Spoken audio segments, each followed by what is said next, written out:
This is an injury that would not have been sustained if not for the military invasion and occupation of DC. The unnecessary and illegal occupation of an American city. While I'm not in Washington, D.C. at this very moment, I've said I'm in Boise, Idaho, my home state. My home city that I live in currently is Washington, D.C. This entire last few days on this trip, I have talked to people from Washington State, here in Idaho, and when they ask me where I'm from and I say Washington, D.C., there's a precursor. There's a modifier. There's a little bit of an explanation about what it is. And I say the currently military invasion that is underway and the military occupation of Washington, D.C. Some, they bristle at that, but there is no other way to put it. We have masked, secret policed, armed agents of the state arresting people for just filming, kidnapping people off the street, illegally detaining without due process, both immigrants and American citizens. People give their real IDs and they say, well, that's fake. That's fake. That's not real. And then they are detained. We have tourists that are just here on vacation and the secret police stopping them, some being detained because they can't prove that they're not here illegally when they're just visiting, offering a benefit to our economy by being a tourist.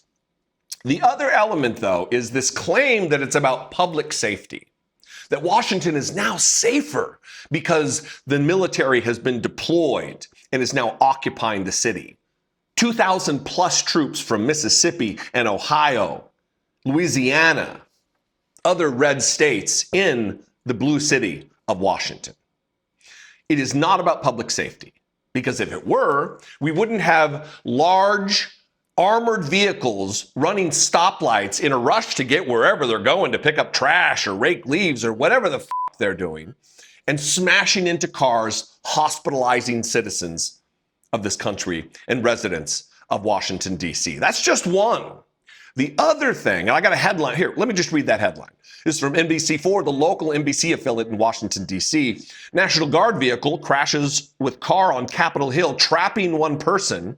Quote, "You come to our city and this is what you do? Seriously?" A woman yelled at troops after the crash at North Carolina Avenue and 8th Street Southeast.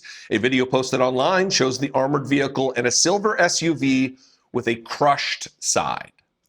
Someone was hospitalized because of this. This is an injury that would not have been sustained if not for the military invasion and occupation of D.C.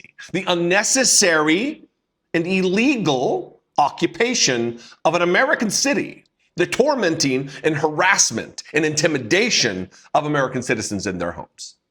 Now, it is not just the carelessness with which these young soldiers who shouldn't be driving on American streets in their occupation, they shouldn't be there.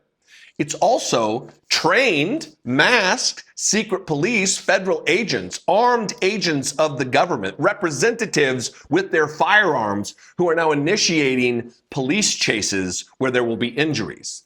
And not police chases where they're chasing down murderers that are going to be adding more carnage to the streets. We're talking about window tinting violations. A plate that can't be run. And wrecks are happening, crashes are occurring because of this.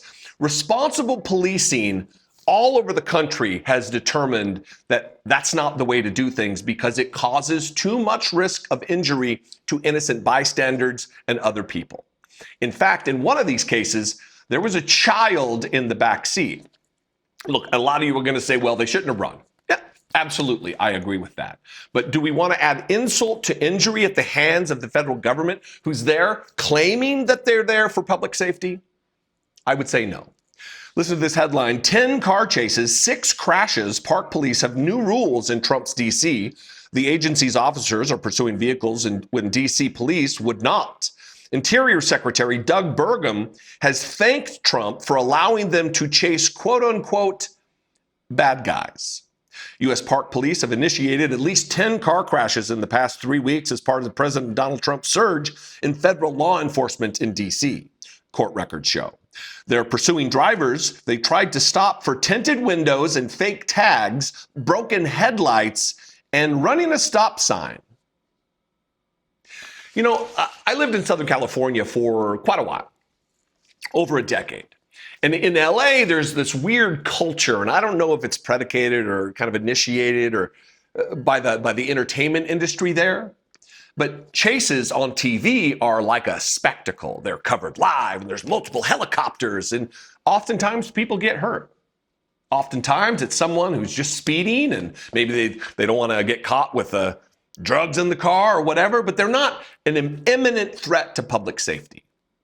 Most police departments, I don't know about most. I don't want to make a claim that I don't know. But I know in New York, they've cracked down on this, in other municipalities across the country, because of the threat to public safety. On the side of police cars, it says to protect and serve all over the country. Maybe most police departments have something like that on the side, ensuring or reassuring the public of what their intent is, what their job is. We'll get to some of that, but to have the federal agents chasing down people because they have a broken headlight and there's children in the car, harming people, crashes happening, is unconscionable. A driver with a minor in the backseat struck a tree, then a guardrail. Another accelerated to more than 80 miles per hour before hitting multiple cars on Interstate 295. A third nearly hit a detective before flipping the car. Court records reviewed by the Washington Post show that among these 10 chases since August 14th, at least 6 involved crashes. At least 60% of the chases that are initiated by park police, and by the way, this isn't in the city center, this isn't around the White House, this is them patrolling and intimidating black neighborhoods in Southeast DC across the Anacostia River. This is all about intimidation. This is all about white supremacy and Donald Trump's racist agenda for America. The pursuits, all of which began as traffic stops for nonviolent crimes and were initiated by federal task forces formed in response to Donald Trump's August 11th executive order, would have violated DC police policy. The district's police allows car chases only when the driver is putting other lives in danger or is suspected of committing a violent crime. I lived in Washington, D.C. for almost 4 years. I have never witnessed a car chase. Never.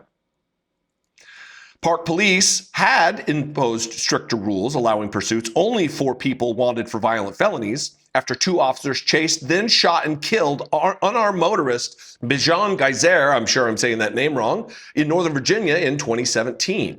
Quote, "That's right, criminals," the Park Police Union posted on its Twitter account.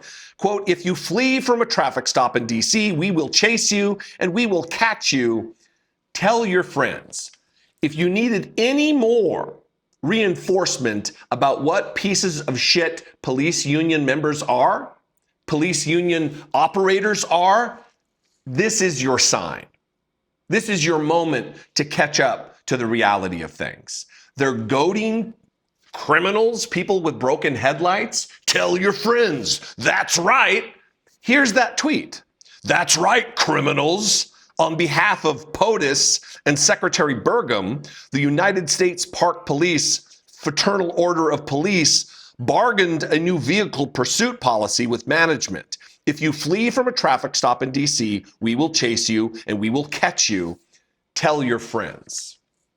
I got a couple more paragraphs from the Washington Post, and then we'll analyze this. Police departments across the nation have adopted more conservative approaches to pursuits in recent years. The New York Police Department in January banning high-speed chases for low-level offenses. Experts say, one more time for the people in the back of the room, experts say, Doug Burgum, not an expert. Donald Trump, the only expertise he has is his involvement with Jeffrey Epstein. We'll leave it at that since we want to keep this video unrestricted. It's a really bad idea, said Dennis Kenny, a professor at John Jay College of Criminal Justice and a former police officer who has studied and written about police pursuits. Quote, "The need to immediately apprehend a traffic offender, is that really worth the risk of life and limb of bystanders in residential areas?" In Trump's cabinet meeting last week, Interior Secretary Doug Burgum thanked the president. Of course, he thanked him. Oh, dear leader, thank you.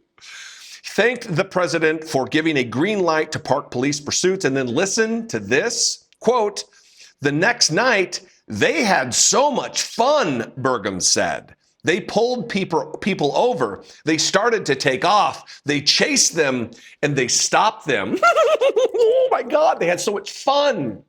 They had so much fun with 60% of their pursuits ending in crashes. Minors were involved. People were harmed. What fun. What great fun for the fascist state. If you needed any more evidence that these people are terrible, that they are the worst, that they are not interested in public safety, they are not interested in law and order, this is about chaos. This is about initiating fear on the streets of Washington, D.C.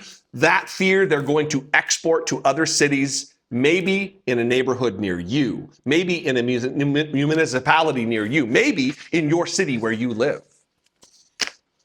The next story I'm going to cover is about Spokane, Washington, where they're arresting combat veterans for protesting ICE.